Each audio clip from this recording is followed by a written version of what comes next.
Hello everyone, good morning, namaste, sasriyakal, assalamu alaikum. I am back again with yet another video, yet another information for you guys. So today in this video, I'm going to show as to how you can add funds on your caution money and how you can update the balance and how you can check whether the balance in the caution money is being updated or not. So recently, there's a huge panic in the country that after the GEM has launched this caution money wala protocol, because I don't know why they have done this, because उनकी भी कुछ मजबूरी रही होगी, and maybe if they are doing it, they're doing for the good cause. But इससे हमारे जो छोटे सेलर्स हैं उनको काफ़ी इश्यूज हैं, बिकॉज जो बंदा 1,000 1,500 के मार्जिन में कमा रहा था, अब वो 5,000 रुपया सिर्फ कॉशन मनी में देगा, तो थोड़ा उनको प्रॉब्लम तो है। बट लेट्स सी, अब उन्होंने ये सिस्टम लॉन्च किया है तो कुछ ना कुछ सोच के ही किया होगा, and this totally based upon the policy making and the government body controlling GeM authorities. So let's see, maybe अगर ये हम करते हैं एंड कुछ अच्छा चीज निकल के आता है तो इट्स वेल एंड गुड। सारे हमारे जो फेक सेलर्स और डमी सेलर्स है वो भी चर्न आउट होंगे, क्योंकि सिस्टम में बहुत सारे फ्लॉज हैं अभी भी प्रेजेंटली। सो लेट्स सी, आज मैं आपको बताऊंगा कि how you can update the balance and go and check for the caution money, and आप कैसे अपना थ्रेशोल्ड लिमिट चेक कर सकते हैं, वो आज मैं आपको डेमोन्स्ट्रेट करके बताऊंगा। तो सबसे पहले आप अपने डैशबोर्ड में जाइए। डैशबोर्ड क्लिक करने खोलने के बाद डैशबोर्ड यहाँ पे ऑप्शन देख रहे हैं, यहाँ पे क्लिक कीजिए, यहाँ पे आइए मैनेज कॉशन मनी अकाउंट, यहाँ पे आप क्लिक कीजिए। मैंने यहाँ पे ऑलरेडी क्लिक करके रखा हुआ था। सो यहाँ पे जैसे आप क्लिक करेंगे, यहाँ पे दो ऑप्शन आते हैं बैंक के, आईसीआईसीआई एंड एक्सिस बैंक। उसके नीचे में आता है रीड टर्म्स एंड कंडीशन। मैं आपको सलाह दूंगा कि आप ये रीड टर्म्स एंड कंडीशन को आप खोल के बाद पढ़ लें। उसमें बहुत सारी चीजें बताई गई हैं कि कौन से स्लैब में कितने टर्नओवर के स्लैब में कितना थ्रेशोल्ड लिमिट है, एंड क्या क्या उसमें कंसिक्वेंसेज हैं, कि अगर आप कॉशन मनी नहीं डिपॉजिट करोगे क्या क्या कंसिक्वेंसेज आपको फेस करने पड़ेंगे, वो सब भी दिए हुए हैं। तो ऐसे आप यहाँ पे आप जैसे ही खोलोगे, एंड मैंने यहाँ पे आईसीआईसीआई बैंक सेलेक्ट किया था तो ये निकल के आता है। यहाँ पे बैंक दे दिया, आईएफसी कोड दे दिया है, एंड अकाउंट नंबर दे दिया है। और यहाँ पे मेरे ऑटोमेटिकली जो हमारे सेलर भाई साहब हैं उनका थ्रेशोल्ड लिमिट बता दिया है कि इनका 5,000 रुपया है और ये एक्टिव है। अब यहाँ पे दो ऑप्शन देख रहे हैं, update balance and add funds and view statement. तो पहले हम add funds and view statement में जाएंगे। ऐड फंड्स में जाएंगे हम।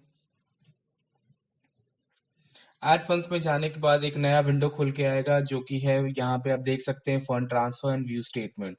तो सिंस बिकॉज हमने अभी तक कोई ट्रांजैक्शन नहीं किया है तो हम पहले फंड्स ट्रांसफर पे जाएंगे। फंड्स ट्रांसफर पे जाने के बाद यहाँ पे जो अकाउंट नंबर है, ये वाला, ये जो यूनिक अकाउंट नंबर है, इस पे मत कर दीजिएगा, ये इन सेलर भाई साहब का है, इस पे मत कर दीजिएगा, नहीं तो ये बैलेंस मेरे इनके डैशबोर्ड में शो करने लगेगा। आपका अलग अपना यूनिक अकाउंट नंबर रहेगा, ये इनका यूनिक अकाउंट नंबर है। तो प्लीज इस पे मत कीजिएगा, ये वर्चुअल अकाउंट नंबर इसको बोलते हैं, इस पे मत कर दीजिएगा। तो मैं आपको सलाह दे रहा हूँ, क्योंकि कभी कभी क्या होता है कि लोग सेम चीज पे ही कर देते हैं। तो I will suggest not to deposit in this particular account, because it's a virtual account number and it's for this dedicated seller. So please आपके अकाउंट का अलग अकाउंट नंबर रहेगा। यहाँ पे हम इंटर अमाउंट या जो भी हम करेंगे, मान लीजिए 100 रुपये ही देख के देना है। सबमिट करते हैं। सबमिट करने के बाद देखिए ये हमारा वर्चुअल अकाउंट नंबर आ गया है, आईएफसी कोड आ गया है, एंड बेनिफिशियरी नेम भी दे दिया है कि जेम कॉशन मनी रहेगा बेनिफिशियरी नेम। फिर उसके बाद यहाँ पे उन्होंने प्रोसेस एक्सप्लेन की है कि अपने आईसीआईसीआई बैंक में लॉगिन कीजिए, फिर कंफर्म पे पे जाइए, ओटीपी दीजिए, और 30 मिनट से पहले पहले आपको पेमेंट इनिशिएट कर देना है, नहीं तो फिर ये कैंसिल हो जाएगा। 30 मिनट का आपको ये दिया हुआ है। तो यहाँ पे उन्होंने पूरा का पूरा यहाँ पे एक्सप्लेन कर रखा है कि आपको आईसीआईसीआई बैंक को लॉगिन करना है। तो इसमें मैंडेटरी है कि जो दो बैंक है उसके अकाउंट नंबर होने चाहिए। अभी सिर्फ उन्होंने दो ही बैंक का रखा, आईसीआईसीआई एंड एक्सिस बैंक का, बिकॉज उनके अपने अपने टाइप्स के रूल्स होते हैं। तो अभी दो बैंक्स जो उन्होंने टाइप्स किए हैं वो आईसीआईसीआई और एक्सिस बैंक है।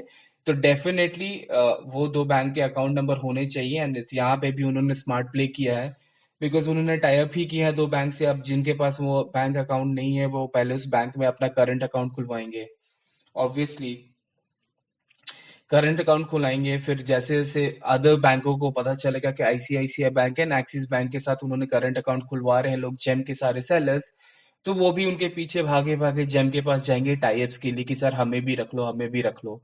फिर उनके अपने टर्म्स एंड कंडीशन रहेंगे, क्लॉजेस रहेंगे बहुत सारे, उनको अपने एक pertain certain amount of money उनको देना पड़ेगा, एंड देन टाई के अपने अपने रूल्स होते हैं, एंड देन उसके बाद हम फ्यूचर में देखेंगे कि और भी बैंक्स उसमें ऐड होते जाएंगे। तो ये है इंटायर सिनेरियो कि बिकॉज अभी उन्होंने दो दिया है, फिर वो कल चार देंगे, फिर लोग और भी सारे जो नेशनलाइज बैंक है और प्राइवेट बैंक से वो भागे भागे जाएंगे कि सर हमें भी रख लो, हमें भी चांस दे दो, हमें भी अपने पेमेंट गेटवे का पार्ट बना लो, है ना। तो उसके बाद ये होता है, this is all about business. आप भी बिजनेस कर रहे हैं गवर्नमेंट ऑफिस में या जहां पे भी, ये भी बिजनेस ही कर रहे हैं। तो एक्चुअली यहाँ पे क्या हुआ कि आपके सेलर्स भाई, जो हमारे सेलर भाई लोग हैं, उनका इन्वॉल्वमेंट इतना ज्यादा हो गया जेम पे कि अब जेम अब धीरे धीरे अपने आप की मोनोपोली अब शो कर रहा है मार्केट में। जो कि ठीक है भाई, अगर आप मैं कुछ सर्विसेज दे रहा हूँ और मुझसे अच्छा कोई नहीं दे रहा है तो ऑब्वियसली मेरी मोनोपोली रहेगी, तो अभी जेम भी वही कर रहा है, तो it's not a much of a big deal and totally fair enough. मैं किसी को अक्यूज नहीं कर रहा हूँ, I am not accusing you because I am not a seller, मैं सेलर हूं भी नहीं। So I'm not accusing anyone, but I think it's the entire scenario is very fair enough, and I think we don't have to be so biased about GEM. हमें इतना biased होकर सोचना भी नहीं है, it's fair enough. So let's see in future में अभी और क्या क्या कौन कौन से बैंक टाइप्स होंगे और कौन कौन से टर्म्स एंड कंडीशन आएंगे, उसके लिए हमें वेट करना पड़ेगा। Let's stay tune. सो ये था कि आप कैसे इंटायर प्रोसेस है, यहाँ पे आप पे करने के बाद अपने आईसीआईसीआई लॉग इन करने के बाद फिर यहाँ पे आप अपडेट बैलेंस में क्लिक करेंगे तो यहाँ पे अभी जो जीरो दिख रहा है ये आपको पैसा ट्रांसफर होने के बाद जीरो दिख रहा है, आपने जितना ट्रांसफर किया वो यहाँ पे अमाउंट यहाँ पे शो करने लगेगा जीरो की जगह पे। तो ये था एक छोटा सा डेमोन्स्ट्रेशन कि कैसे हम कर सकते हैं, एंड कैसे हम कॉशन मनी अपडेट कर सकते हैं, उसको व्यू कर सकते हैं। सो अगर ये आपको वीडियो फ्रूटफुल लगा हो एंड आपको इंफॉर्मेटिव लगा हो तो please do like share and subscribe my channel and help me grow, because this is not the only business I have. I work with the government sector. So just because कि मैं आपको information दे रहा हूँ एक, तो मैं चाहता हूँ कि मेरा चैनल भी ग्रो करे, बिकॉज मैं बाकी लोगों को देखता हूँ कि उनके अच्छे अच्छे सब्सक्राइबर हैं, व्यूज वगैरह रहते हैं, तो मेरा भी मन करता है कि फाइन अगर मैं दे रहा हूँ तो कुछ ना कुछ उसके भी रिटर्न में लोग मुझे दें। सो इट्स नॉट कि मैं पूरी की पूरी इसी यूट्यूब में ही डिपेंडेंट हूँ, I am not. So I am not asking for a favour. अगर आपको अच्छा लगा है तो आप लाइक कीजिए, शेयर कीजिए, आप सब्सक्राइब कीजिए।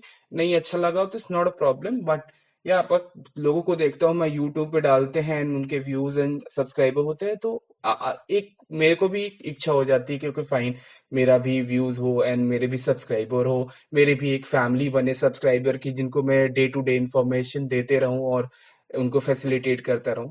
सो बस यही था, and I am gonna end the video, and thank you, bye bye, have a lovely day, take care.